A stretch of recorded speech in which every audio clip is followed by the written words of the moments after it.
सरदार वल्लभ भाई पटेल जो थे, ये जितने भी छोटे बड़े राज्य थे इनको एक साथ भारत संघ में शामिल करने का कार्य किए थे। जैसे कि अब ये जूनागढ़ जो है भारत में शामिल ही नहीं होता, ये बोल रहा था कि मैं पाकिस्तान के साथ जाऊंगा, मैं पाकिस्तान के साथ रहूंगा। ये हैदराबाद भी शामिल नहीं हो रहा था, ये कश्मीर का मुद्दा भी अलग था। तो ये जो 3 स्टेट है, सबसे बड़ी समस्या इन्हीं को शामिल करने में आया। किस तरह से?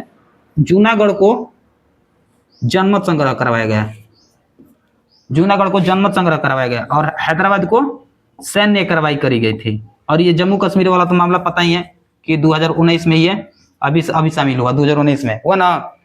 अब ये जनमत संग्रह क्या है, इसको मैंने वीडियो पे बनाया है, जाकर देखना तो देख लेना। जूनागढ़ पर पूरा एक वीडियो बनाया है कि जूनागढ़ को किस तरह से भारत संघ में शामिल किया गया था। थर्ड वीडियो ने एक फुल वीडियो भी बनाया है।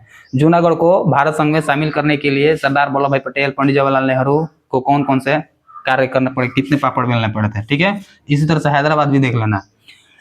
हो गया। अब भीमराव अंबेडकर की बात देखो, तो भीमराव अंबेडकर का जो कार्य था संविधान सभा में, वो कार्य था विधि से संबंधित, कानून से संबंधित। ठीक, कि किस तरह के कानून भारत में कैसे कैसे कानून लाया जाएगा, क्योंकि ये भीमराव अंबेडकर जो थे पढ़े लिखे भी थे, अलग अलग यूनिवर्सिटी से, अलग अलग देशों का। संविधान सभा मतलब कि संविधान बनाने का जो कार्यभार था सबसे ज्यादा इन्हीं के ऊपर था।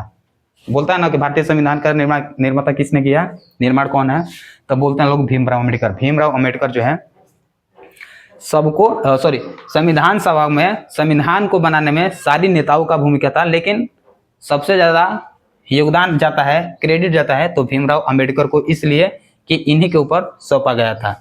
इसी तरह से और ये जो एम.एन. रॉय हैं, ये क्या करते थे, ये सलाहकार थे।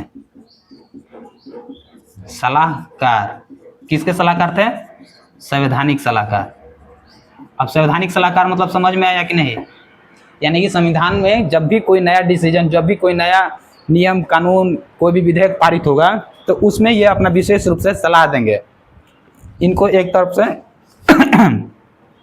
से एक्सपर्ट के तौर पे हम लोग देख सकते हैं। ठीक, तो मेन रूप से ये जो 6 सारे नेता है, इनका अपना अपना योगदान है। तो अभी इन्हीं के बारे में हम लिखवाएंगे। इस तरह से इन सभी नेताओं के मिलने के बाद हमारा भारत का संविधान बनकर तैयार हुआ। और भारत का जो संविधान है 2 वर्ष 11 माह 18 दिन में तैयार हुआ।